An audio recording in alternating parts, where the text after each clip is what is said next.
Hello दोस्तों, आप देख रहे हैं डी कोड इंडियन। पिछले साल प्रधानमंत्री नरेंद्र मोदी के द्वारा जब इंडिपेंडेंस डे स्पीच दिया जा रहा था तब उन्होंने नेशनल हाइड्रोजन मिशन को अनाउंस किया था और कहा था कि इस मिशन के तहत भारत में ग्रीन हाइड्रोजन का बहुत सारा उत्पादन किया जाएगा और उसी से हमारा देश एनर्जी के मामले में आत्मनिर्भर होगा। अब इसी को लेकर के भारत सरकार के द्वारा इसका जो पहला स्टेप है उसको अनाउंस कर दिया गया है और कहा गया है कि इसके पहले फेज के तहत जो भी मैन्युफैक्चरिंग कंपनियां हैं जो आगे चल करके ग्रीन हाइड्रोजन का उत्पादन करेंगी, ग्रीन अमोनिया का उत्पादन करेंगी, उनको भारत सरकार बहुत सारे बेनिफिट देगी और इसी के बारे में आज के इस वीडियो में हम बात करने वाले हैं। लेकिन सबसे पहले थोड़ा सा हम ग्रीन हाइड्रोजन के बारे में बात कर लेते हैं। देखिए, अलग अलग प्रकार के हाइड्रोजन होते हैं। ग्रे हाइड्रोजन होता है, ब्लू हाइड्रोजन होता है, ग्रीन हाइड्रोजन होता है, पिंक हाइड्रोजन के बारे में आपने सुना होगा, येलो हाइड्रोजन होता है। तो बेसिकली अलग अलग प्रकार के हाइड्रोजन होते हैं और ऐसा इसीलिए इसका अलग अलग नाम इसीलिए है क्योंकि हाइड्रोजन आपको कहीं पे भी अकेले नहीं मिलेगा, ये आपको किसी मॉलिक्यूल के साथ मिलेगा। जैसे कि आपको वाटर के अंदर ये मिलेगा CH2O, उसके अलावा आपको मीथेन के अंदर ये मिलेगा, उसके अलावा आपको अमोनिया के अंदर ये मिलेगा NH3। तो यहाँ पे हाइड्रोजन को अलग किया जाता है और उसके बाद ही हाइड्रोजन का इस्तेमाल करके एनर्जी को प्रोड्यूस किया जा सकता है। तो ये जो अलग करने का प्रोसेस होता है उसमें भी इलेक्ट्रिसिटी की आवश्यकता पड़ती है। अब ये इलेक्ट्रिसिटी का सोर्स क्या है उसके हिसाब से अलग अलग हाइड्रोजन होता है। अगर फॉसिल फ्यूल का इस्तेमाल करके इलेक्ट्रिसिटी को जनरेट किया जा रहा है और उस इलेक्ट्रिसिटी का इस्तेमाल करके हाइड्रोजन को यहाँ पे उत्पादित किया जा रहा है तो वो हाइड्रोजन क्या कहलाएगी? ग्रे हाइड्रोजन कहलाएगी। उसी प्रकार से अगर इलेक्ट्रिसिटी का सोर्स रिन्यूएबल एनर्जी हो, जैसे कि हवा हो गया, पानी हो गया, इसका इस्तेमाल करके अगर इलेक्ट्रिसिटी का उत्पादन किया गया हो और उस इलेक्ट्रिसिटी से हाइड्रोजन का उत्पादन किया गया हो तो वो हाइड्रोजन क्या कहलाएगी? ग्रीन हाइड्रोजन कहलाएगी। क्योंकि यहाँ पे जो पूरा प्रोसेस हुआ है उसमें कहीं पे भी हमारे वातावरण में जो कार्बन डाइऑक्साइड है उसका एमिशन नहीं हुआ है। तो यही बेसिकली होता है ग्रीन हाइड्रोजन। और ये किस प्रोसेस से किया जाता है? ये इलेक्ट्रोलाइसिस प्रोसेस से किया जाता है। अब यहाँ पे ये जो पूरा काम किया जाएगा, जाहिर सी बात है कि किसी न किसी कंपनी के द्वारा किया जाएगा। तो इन कंपनियों के लिए यहाँ पे बेनिफिट को अनाउंस किया गया है। जैसे कि कहा गया है कि कोई भी कंपनी जुलाई 2025 से पहले अगर ग्रीन हाइड्रोजन प्रोडक्शन के लिए रिन्यूएबल एनर्जी प्लांट को इस्टेब्लिश करती है जहाँ पे एनर्जी का प्रोडक्शन होगा तो उस पर्टिकुलर कंपनी को 25 साल तक किसी भी प्रकार का ट्रांसमिशन चार्ज नहीं देना पड़ेगा। एक एग्जाम्पल से इसको समझते हैं। मान लीजिए कि राजस्थान में एक सोलर पावर प्लांट है, ठीक है, रिन्यूएबल एनर्जी का इस्तेमाल करके वो एनर्जी को प्रोड्यूस कर रही है और उसी एनर्जी से जो ग्रीन हाइड्रोजन है उसका उत्पादन किया जा रहा है असम में। तो राजस्थान से असम में जो एनर्जी को भेजा जाएगा उसमें यहाँ पे नियम ये है कि इंटर स्टेट ट्रांसमिशन चार्ज देना पड़ेगा। लेकिन इस पर्टिकुलर मिशन के अंतर्गत अगर कोई कंपनी ऐसा करती है तो उसे किसी भी प्रकार का चार्ज नहीं देना पड़ेगा 25 साल तक। अब इससे होगा क्या?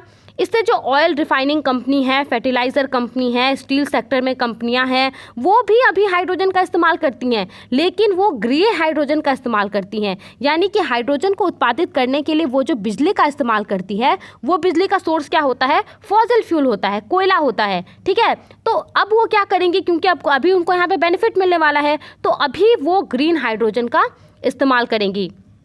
तो ये तो बात हो गई। इसके अलावा कुछ कुछ इंसेंटिव भी दिया जाएगा। सबसे पहले तो इन कंपनियों को जो भी भारत सरकार से अप्रूवल चाहिए होगा उसके लिए एक सिंगल पोर्टल को लॉन्च किया जाएगा जहां से सभी प्रकार के जो भी क्लियरेंस वगैरह हैं, जो भी ज़रूरत होती है हाइड्रोजन, ग्रीन हाइड्रोजन प्रोडक्शन के लिए, वो दे दिया जाएगा। उसके अलावा अगर कोई कंपनी, मान लीजिए कि रिलायंस है, रिलायंस को ग्रीन हाइड्रोजन के प्रोडक्शन के लिए एक प्लांट इस्टेब्लिश करना है, वो करती है तो जाहिर सी बात है कि एनर्जी की आवश्यकता पड़ेगी। अब एनर्जी क्या सोर्स होना चाहिए? रिन्यूएबल एनर्जी सोर्स होना चाहिए। तो ये एनर्जी, इसके पास दो ऑप्शन रहेगा रिलायंस के पास, या तो वो अपना खुद का प्लांट यहाँ पे इस्टेब्लिश कर सकती है या तो वो जो डिस्कॉम्स होते हैं, जो डिस्ट्रीब्यूशन कंपनियाँ होती हैं, उनसे वो रिन्यूएबल एनर्जी खरीद करके अपने ग्रीन हाइड्रोजन प्लांट में इस्तेमाल कर सकती है। तो अगर वो ऐसा करती है, अगर ज़्यादा उनके पास रिन्यूएबल एनर्जी जनरेट हो गया है तो ज़्यादा वाला जो पोर्शन है उसको वो डिस्कॉम कंपनियों के पास भी मतलब जमा करके रख सकती है 30 दिन तक। ये एक प्रोविज़न है। इसके अलावा यहाँ पे कहा गया है कि अगर कोई एनर्जी प्लांट इस्टेब्लिश होता है ग्रीन हाइड्रोजन को प्रोड्यूस करने के लिए या फिर ग्रीन अमोनिया को प्रोड्यूस करने के लिए, तो यहाँ पे उनको प्रायोरिटी दिया जाएगा पावर ग्रिड के अंदर। जो पावर ग्रिड होता है जिससे भेजा जाता है एनर्जी, तो उनको वहाँ पे प्रायोरिटी दिया जाएगा।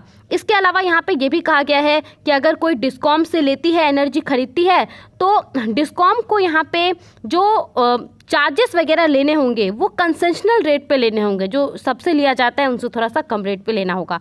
तो इन सब चीज़ों से हमारे देश के अंदर जो ग्रीन हाइड्रोजन का उत्पादन है उसमें बढ़ोतरी होगी। तो ये तो बात हो गई अपने देश की, लेकिन इसके अलावा भी कुछ कुछ यहाँ पे फैसिलिटीज़ दी जाएंगी जिससे कि एक्सपोर्ट जो है ग्रीन हाइड्रोजन का उसको भी, और ग्रीन अमोनिया का, क्योंकि देखिए अमोनिया का फॉर्मूला क्या होता है, NH3 होता है। इसमें भी आपको हाइड्रोजन मिल जाएगा, बड़ी मात्रा में हाइड्रोजन आपको मिल जाएगा। तो अगर अमोनिया का उत्पादन किया जाता है तो उससे डायरेक्टली क्या होगा, हाइड्रोजन का भी उत्पादन किया जा सकता है। तो अगर इसको एक्सपोर्ट करने के लिए भी कुछ कुछ फैसिलिटी यहाँ पे भारत सरकार के द्वारा दी जाएगी। जैसे कि जो पोर्ट अथॉरिटीज़ हैं उनको यहाँ पे कहा जाएगा कि वो ग्रीन हाइड्रोजन को स्टोर करने के लिए पोर्ट के आसपास जगह दे कंपनियों को, ताकि वहाँ पे स्टोर किया जा सके और वहाँ पे पोर्ट के थ्रू जो है, शिप के थ्रू जो है दूसरे देश में भेजा जा सके। पावर मिनिस्टर RK सिंह के द्वारा ये भी कहा गया है कि जर्मनी, जापान जो है वो एक हमारे लिए की मार्केट हो सकता है हमारे देश के अंदर, जो भी ग्रीन हाइड्रोजन का हम लोग प्रोड्यूस करेंगे। तो ये पहले फेज़ के बारे में हमने बात किया। अभी यहाँ पे ये भी कहा जा रहा है कि इसका जो सेकेंड फेज़ होगा उसके अंदर ये ज़रूरी कर दिया जाएगा कुछ कुछ कंपनियों के लिए, जैसे कि ऑयल रिफाइनिंग कंपनियों के लिए, जो फर्टिलाइज़र होती हैं उनके लिए, स्टील सेक्टर के लिए, कि उनके द्वारा जो भी हाइड्रोजन का इस्तेमाल किया जाए उसमें से कुछ हाइड्रोजन जो है वो ग्रीन हाइड्रोजन हो, ये उनके लिए ज़रूरी कर दिया जाएगा। और एक यहाँ पे डेटा भी बताया जा रहा था कि 15 से 20% जो है उनके टोटल रिक्वायरमेंट का ज़रूरी कर दिया जाएगा कि वो ग्रीन हाइड्रोजन हो। तो यही सब कुछ बातें थी जो बतानी ज़रूरी थी। आई होप आपको ये सारी बातें समझ में आ गई होंगी। आप इन सब के बारे में क्या सोचते हैं, हमें अपना ओपिनियन ज़रूर बताएं।